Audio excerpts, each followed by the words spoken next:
Welcome, ladies and gentlemen, to this latest installment in my Esoteric OCD Symptoms playlist.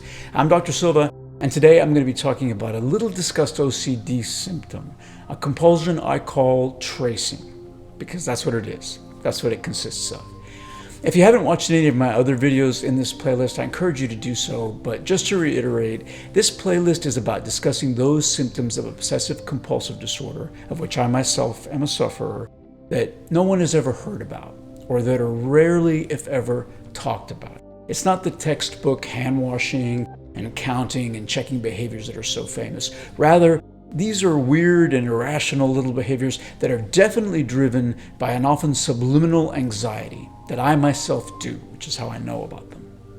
I say subliminal anxiety because it's not always obvious that the emotion compelling these behaviors is anxiety.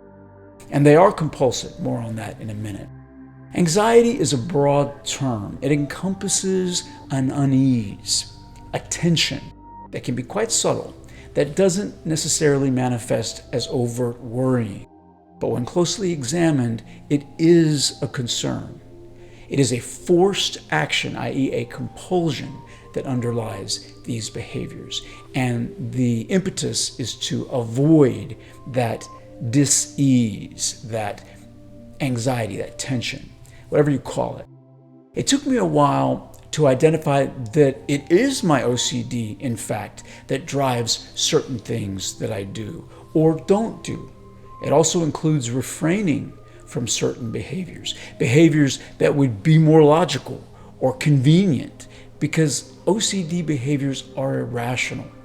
They're driven by irrational concerns, not quite obvious fears. In fact, that's one way of identifying them.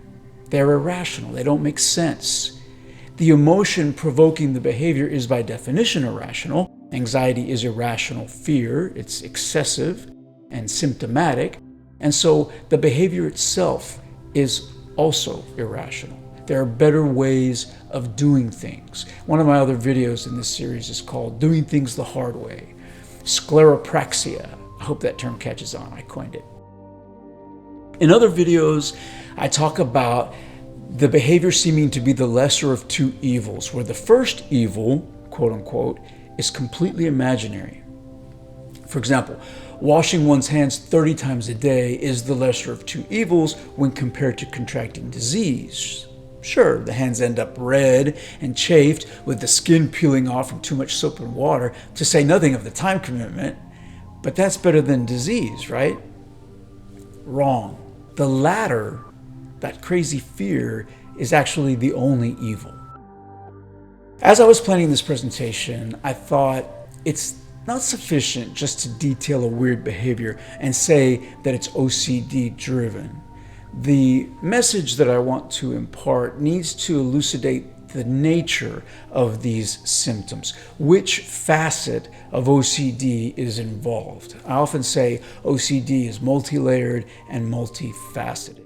I ask myself, what rubric does tracing fall under? And it's clear to me that it has to do with symmetry. My love of, my need for, and my veritable obsession with, sometimes, symmetry. Some of the OCD categories that will be familiar to you are safety. That's one of the strongest motivators of behavior, driving checking behaviors, locks, the stove, and such, and many, many avoidant behaviors, including the exaggerated attempts at avoiding harm seen in phobias. Cleanliness, for example, repeated hand washing and avoiding touching things, that too has a safety aspect. Again, these categories are multifaceted and they overlap. But cleanliness is not always about avoiding infection or some imagined danger. It just feels good to clean, to groom, to shower, to wash away the grime and replace it with a freshness and a cleanliness. The evolutionary significance of that is almost certainly that it does somehow promote survival. So it probably is linked with either avoiding disease in some cases or attracting a mate. But you see this pleasure acted out in the feline nature. Cats are constantly tongue bathing themselves and one another, washing and preening. Cats are very OCD. Organization. is another huge category. Labeling and filing and allocating. It's about putting things in their proper places, all perfectly aligned. There you see the symmetry overlapping. I love boxes and containers. This is weird, but I love buying them. I don't even know what I have to store in them, what I'm going to put in them eventually. But when I see a decorative box, especially one that's artistic and well done, it's beautiful and it's functional, I think this would make a great storage vessel.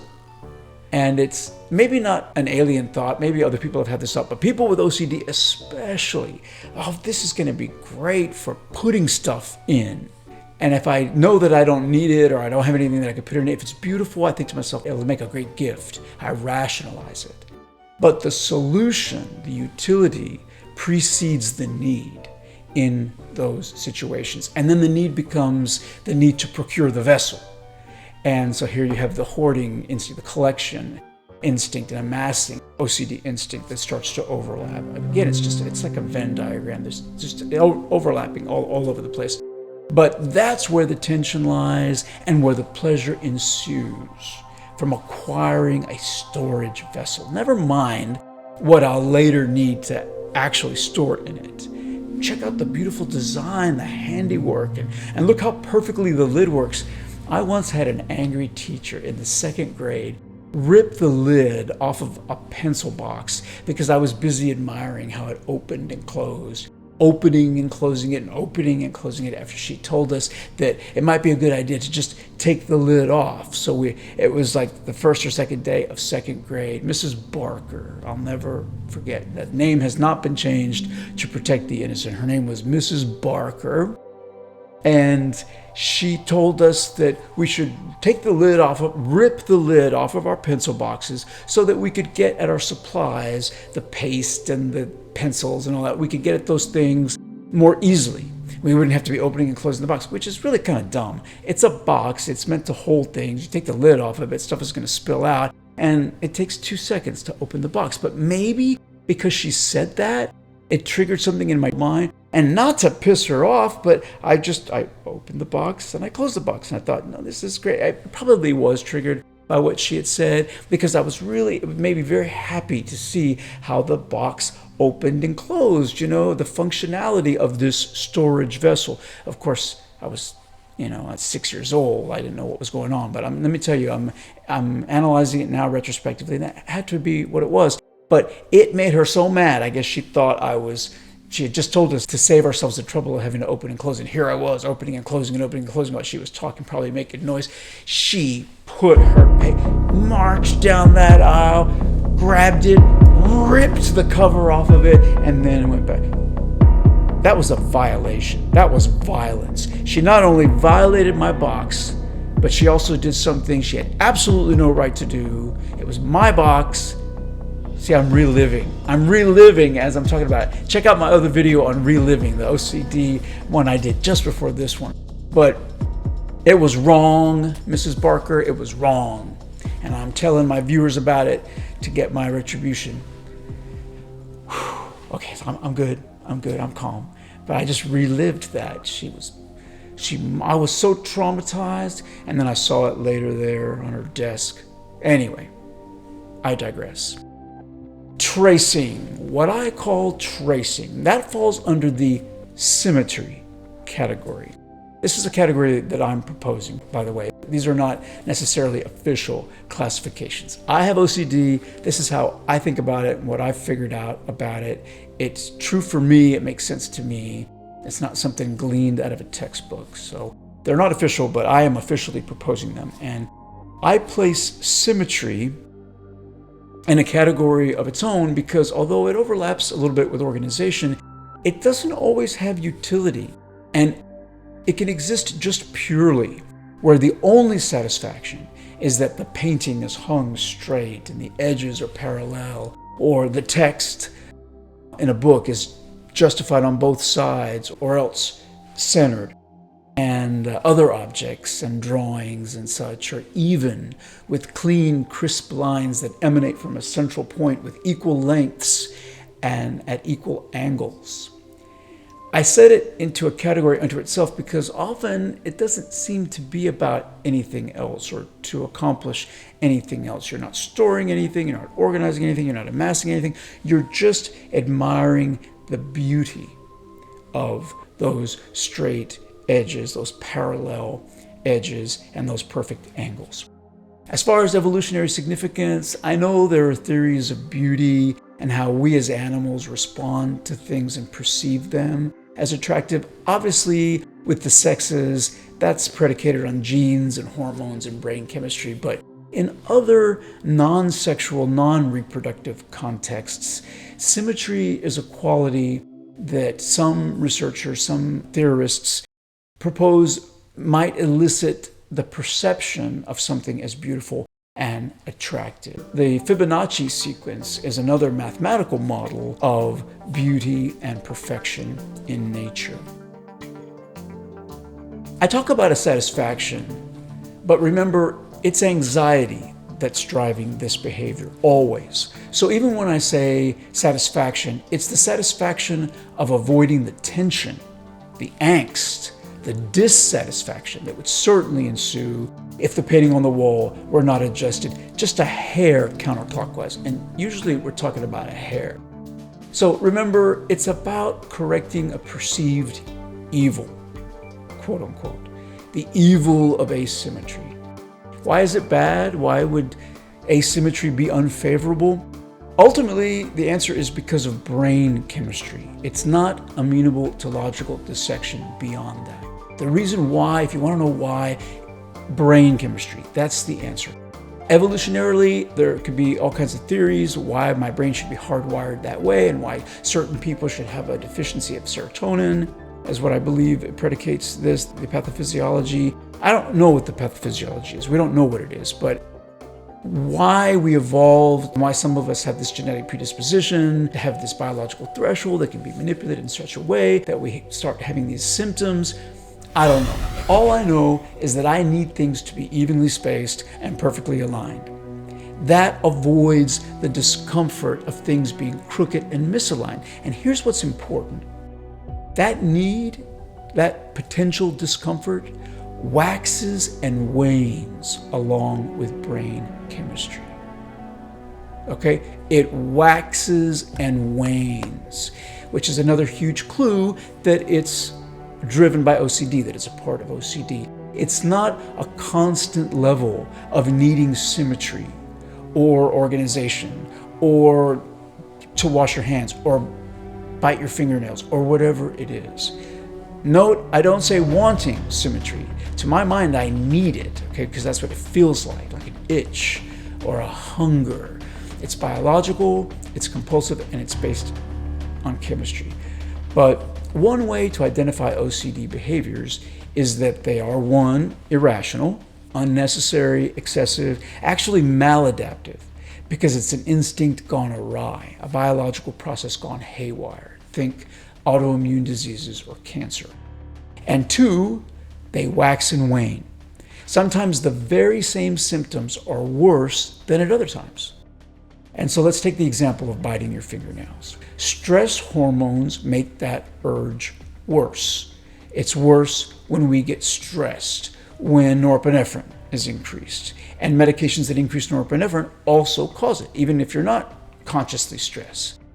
Boredom triggers chemistry that exacerbates it. When you're bored, that is also a kind of stress.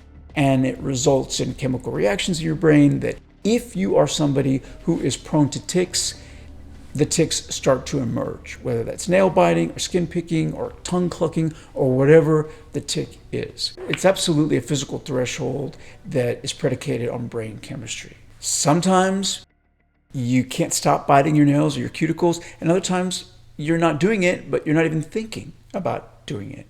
And so that need waxes and wanes. Stimulants exacerbate it, especially when they're wearing off.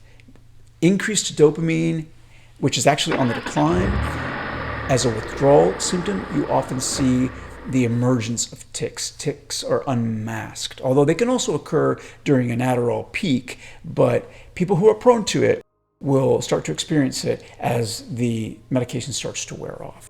But if it's weird and pointless, inconvenient, and or is actually hurting your tissues, get bloody fingertips, or there's a lot of mental squirming, and it comes and goes, it's OCD. Take a look at it, and a lot of times you'll see that it's OCD. And again, that is an anxiety spectrum illness. It is anxiety, which is not necessarily worrying, but it's this discomfort. You don't like it. You're not comfortable. You're not happy. You can't rest until you go and fix that painting on the wall. All right, so what do I mean by tracing?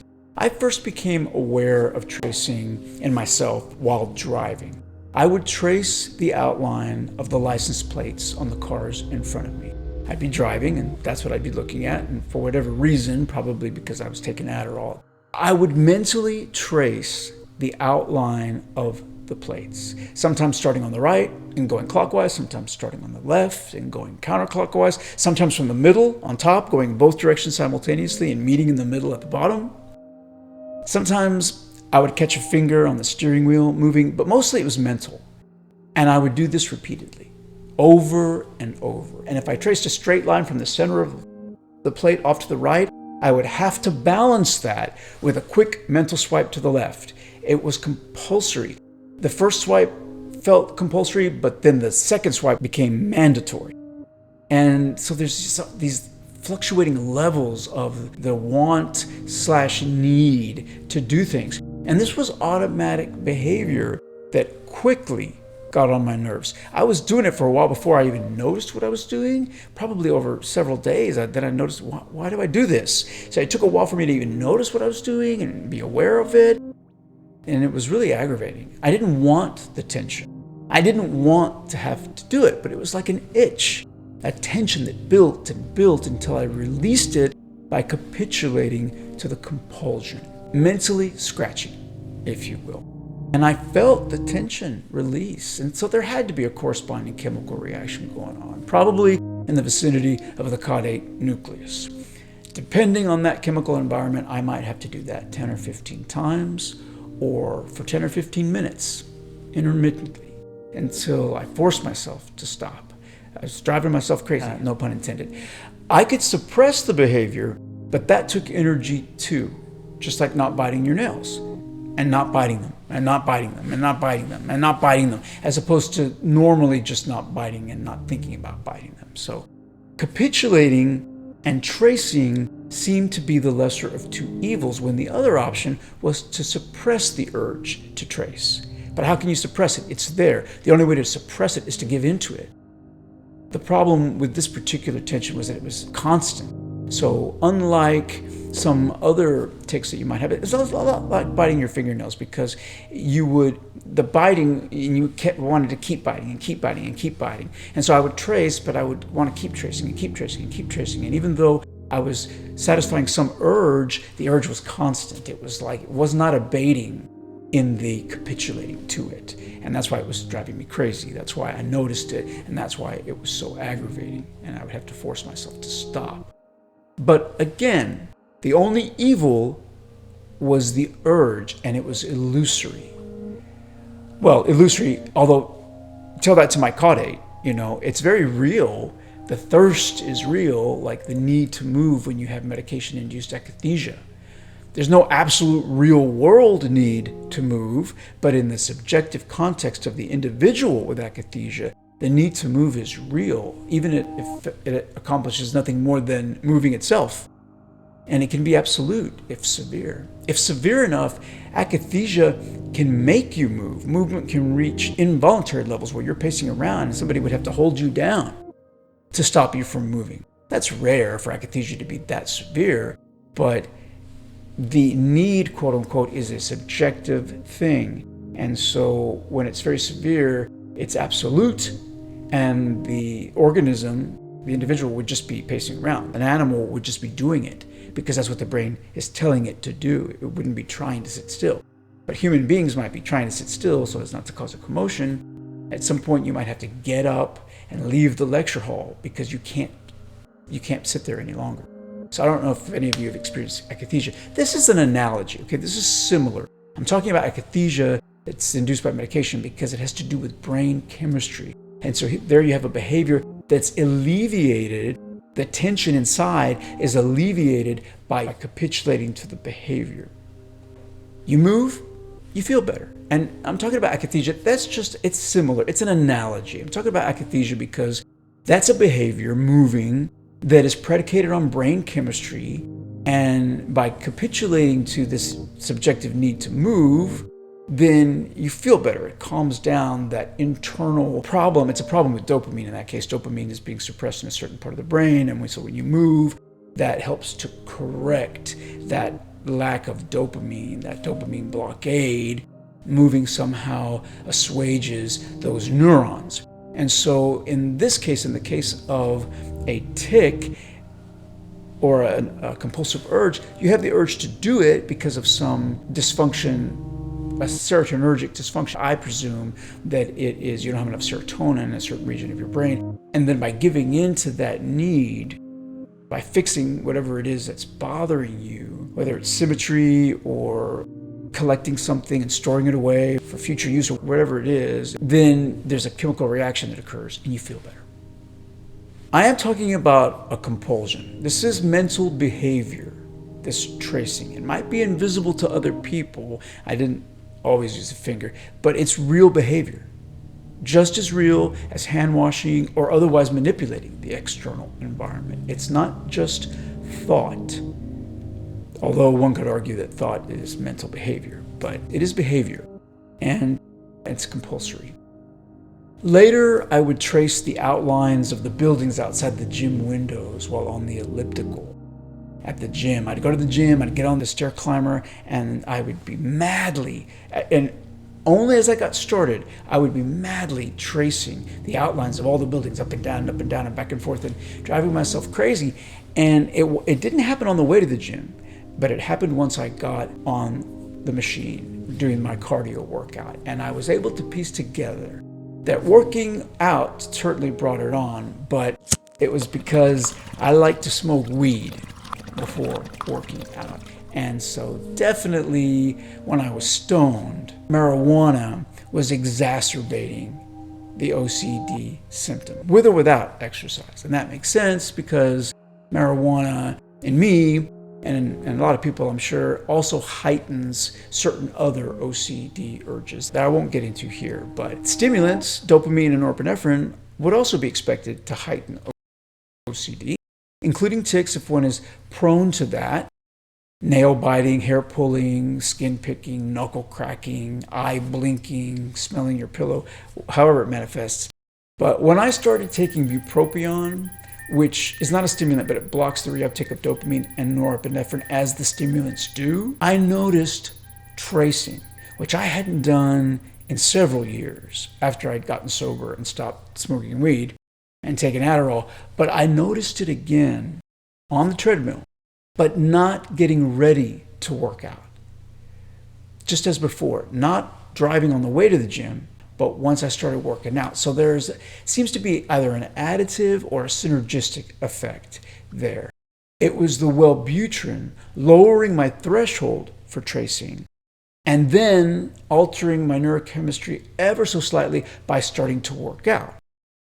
Of course, exercise releases certain hormones and neurotransmitters, and norepinephrine does go up. And again, I don't know the exact pathophysiology, but it surprised me that after several years, I had this symptom again as a side effect. And also interesting, I developed tolerance to this resurgence of tracing on Wellbutrin while working out over a period of weeks. And that side effect of Wellbutrin, tracing, a side effect in me, okay, because I have OCD and I'm vulnerable to it. And there's a physical threshold to be affected, a very esoteric one, but a physical threshold in me.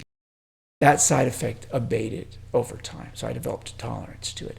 It's an esoteric side effect that's not listed in the PDR. The PDR that lists 1,000 side effects, every side effect known to man if you look up any medication. But I'll bet you tracing, what I call tracing, is not in the PDR. And yet it is a side effect of medications that increase dopamine and norepinephrine in me. And no doubt in millions of other people.